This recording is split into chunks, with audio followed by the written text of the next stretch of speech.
Eu sou o professor Aurélio e o tema abordado agora será a fisiopatogenia do trauma. Segundo a Organização Mundial de Saúde, o trauma é responsável por 9% de todos os óbitos anualmente. No Brasil, cerca de 30% de todos os atendimentos nas unidades de urgência se devem ao trauma. A hemorragia é a segunda principal causa de morte nos pacientes vítimas de trauma, ficando atrás apenas das lesões do sistema nervoso central.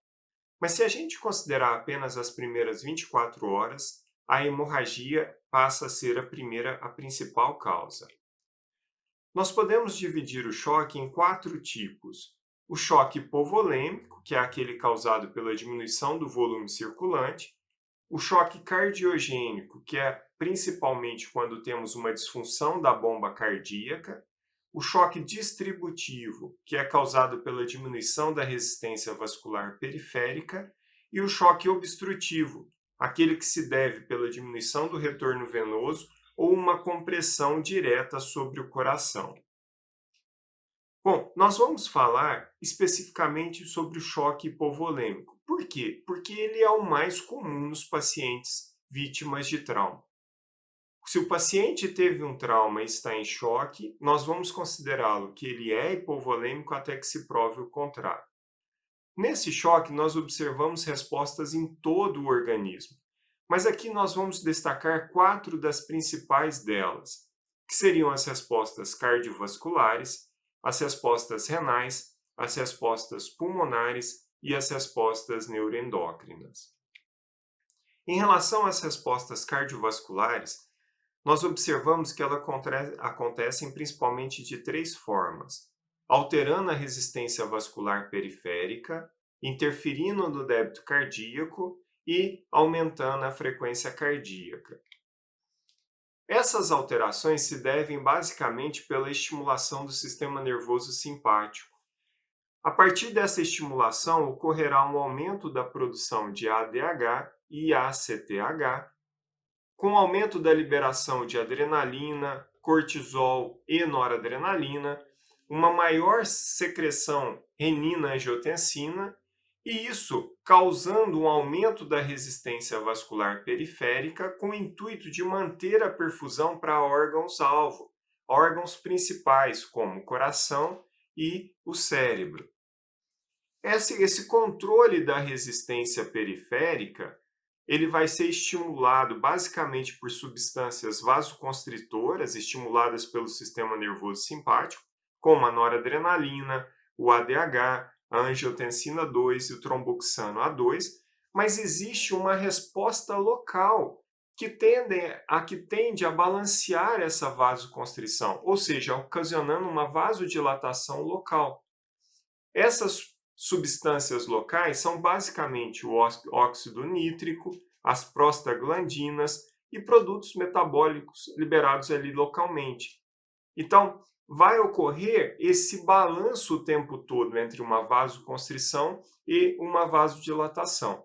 Mas nos pacientes que apresentam sangramento intenso, a vasoconstrição vai se sobressair, certo? Para quê? Para melhorar a circulação para os órgãos-alvo.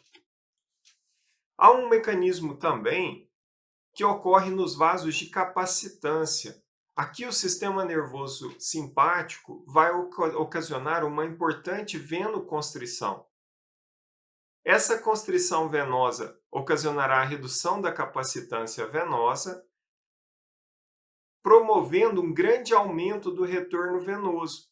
Nós sabemos que 2/3 da circulação estão nesses vasos. Então, com esse incremento na circulação, vai ocorrer um incremento no volume circulante. Então, nós chamamos esse processo de uma autotransfusão, o que é um mecanismo importantíssimo nos pacientes que estão sangrando. Em relação às respostas renais, quando há a queda da pressão arterial, vai ocorrer a ativação de barorreceptores, desencadeando respostas neurais e humorais. O sistema nervoso simpático vai atuar aumentando a secreção de ADH, que vai ocasionar uma vasoconstrição para uma maior retenção de água.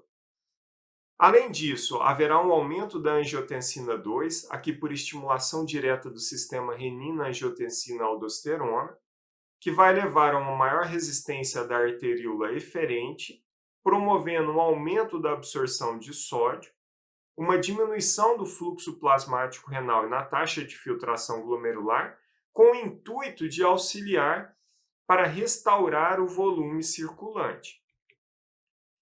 Há também uma autorregulação no rim, em que essa diminuição da perfusão vai estimular receptores de estiramento nas arteríolas aferentes, ocasionando uma vasodilatação local, para que se mantenha a circulação local, a circulação ali no rim. Mas a partir do momento que a pressão arterial sistólica se encontra abaixo de 80 a 75 milímetros de mercúrio, já ocorrerá uma isquemia local com propensão à formação da necrose tubular aguda, o que acaba sendo bem mais desastroso para o nosso paciente, que aí vai virando uma bola de neve. E existem outras alterações que também podem cursar com necrose tubular aguda, como a presença de sepse, rabdomiólise. Então a gente tem que estar atento a todas essas situações. Em relação às respostas pulmonares, nós observamos que o estado de acidemia, o estado de acidose metabólica em que o paciente se encontra, vai interferir, ocasionando um aumento do volume corrente pulmonar e aumento da frequência respiratória. Essa oferta tecidual de oxigênio, ela depende do débito cardíaco e do conteúdo arterial de oxigênio. Num primeiro momento, o débito cardíaco já vai estar alterado, seja pela baixa circulação do volume circulante, mas também por uma diminuição da oferta de hemoglobina, que vai interferir nessa capacidade de transportar o oxigênio. E o conteúdo arterial de oxigênio pode estar também sendo interferido por alterações específicas no pulmão que pode estar ocorrendo, como pneumotórax, contusão pulmonar. Então, todo esse conjunto de alterações vai estar interferindo diretamente na oferta de oxigênio aos tecidos. Em relação às respostas neuroendócrinas, nós conseguimos dividir duas fases bem distintas. Então, a fase de instabilidade hemodinâmica e a fase inflamatória. A fase de instabilidade hemodinâmica ela dura mais ou menos em torno de 7 dias. Já a fase inflamatória ela pode oscilar bastante dependendo de características próprias do paciente.